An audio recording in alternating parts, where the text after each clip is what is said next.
Many people are baffled as to why Tzu Chi volunteers always bow humbly as they hand over supplies to those in need, or why Tzu Chi volunteers always like to use "I'm grateful" instead of simply using "thanks," even when they are the ones lending a helping hand.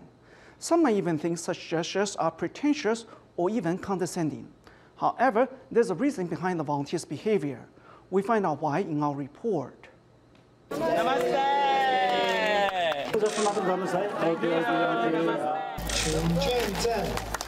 Delivering aid supplies while bowing at 90 degrees, this is how Tzu Chi volunteers carry out every disaster relief. When I first encountered Tzu Chi, there was an environment of gratefulness. It was not like I'm giving something to somebody who needs it and that makes me more superior. I haven't seen this kind of care and love when you provide relief materials. You have only seen that kind of love, that kind of care, that kind of respect when you offer to masters, monks, nuns, but not to those people who are really in need. Regardless of the faith of their aid recipients, Tzu Chi volunteers are humble and respectful just the same. Tzu Chi Foundation, when they are giving help to those victims, they are giving it heartily, and they are doing it some rituals that I do not see in the other NGOs. Even in southern Africa, Zulu Tzu Chi volunteers have embraced Tzu Chi's way of universal love. By the time I was first time to see that, I was shocked and amazing. Why they are doing this?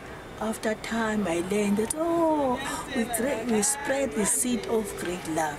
If we give them blankets or rice or what, we should to bow to make that person receive great love to us, and we send great love to him. This unique way of giving is actually Master Zhenyan's way of cultivating her disciples' spirituality. Back in 1991, we began our disaster relief in China. At the time, the Master explicitly instructed us to empathize with those on the receiving end. We weren't to be condescending or act like taking pity on them. The Eastern China flood of 1991 marked an important milestone for Tzu Chi. For the first time, the Buddhist charity dispatched its volunteers abroad to carry out a disaster relief, which opened the door to many more international missions to come.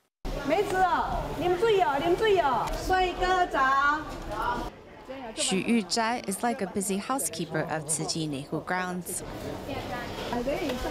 Humbling herself and taking on every duty, she learned this after having participated in the Eastern China flood relief.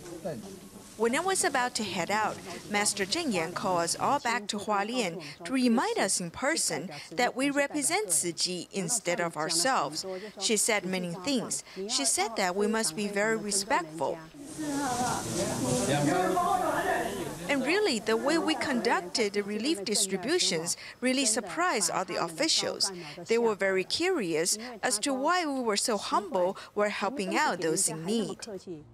Actually, she herself was at first puzzled why she had to thank those she served. I said, Master, you're making a mistake. They should be the one thanking me instead.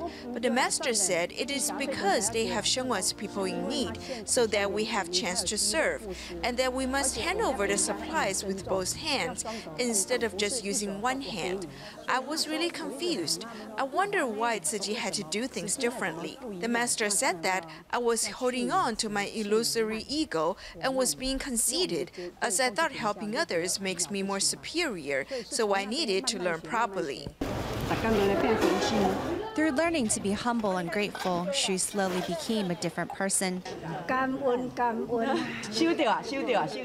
Master Zhenyan often uses the word grateful and reminds her disciples it is not to be confused with thankful. 感恩跟谢谢当然是不一样，谢谢是负面的。你给我什么，我就是谢谢。这个谢谢呢，好像像水上的浮萍，就谢过了就没有了，谢过了嘛就没有了。感恩就不一样喽，感恩呢是很很深很深很深刻的呢，已经透入了你的心。我们是由心里面愿意。 In our hearts, we see those in need as bodhisattvas who are showing us the suffering of the world, so that we have a chance to cultivate blessings. This is why we serve with a grateful heart and ask for nothing in return. Bowing respectfully to show their gratitude, there is deep wisdom in how Tzu Chi volunteers extend their assistance. This unique way of giving, as instructed by Master Zhen Yin, has also become the signature of Tzu Chi.